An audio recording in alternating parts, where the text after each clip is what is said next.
Hello friends, welcome to துளசி மாடம் channel. இன்றைக்கி அக்ஷய திருதியை அதுவும் ஃப்ரைடேயில் வந்ததுனால ரொம்ப விசேஷம். காலையில் எழுந்துச்சி குளிச்சுட்டு துளசி மாடத்துக்கும் சரி நம்ம பூஜை அறையிலையும் சரி நல்லா பூஜை பண்ணிவிட்டு நமக்கு தெரிஞ்ச ஸ்லோகம்லாம் சொல்லி பூவெல்லாம் போட்டு பூஜை பண்ணி முடிச்சிட்டோம். அடுத்தது பிரேக்ஃபாஸ்ட்டுக்கு ரெடி பண்ணணும் அப்படின்னு சொல்லிட்டு பச்சை மிளகா பறிக்கலாம், தேங்காய் தண்ணி சட்னி வைக்கலாம் அப்படின்னு சொல்லிட்டு பறிக்க போயிருந்தேன். அப்போ இந்த கனகாம்பர செடியை பார்த்தா ரொம்ப ஆசையாக இருந்தது.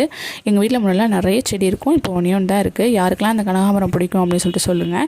இதை பறிச்சுட்டு வரும்போது பார்த்திங்கன்னா ஒரு சின்ன பூங்க, ஒரு சின்ன செடியில் குட்டி குட்டியாக பூ பூத்துருக்கு. இது நிறைய வாட்டி நான் பார்த்துருக்கேன், இருந்தாலும் உங்கள்கிட்ட காமிக்கலான்ட்டு. இதில் எவ்வளோ இதழ்கள், அதில் உள்ள மகரந்தம், அதில் உள்ள கலரு, அதில் உள்ள டிசைனை பாருங்கள், எவ்வளோ அழகான படைப்பு பாருங்கள். இறைவனுக்கு இருக்கிற அறிவுங்க.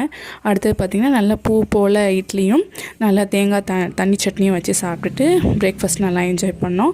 அடுத்தது பார்த்திங்கன்னா அக்ஷய திருதிக்காக ஒயிட் கலரில் ஏதாவது செய்யணும்னு சொல்லிட்டு பாயசம் செஞ்சுருந்தோம்.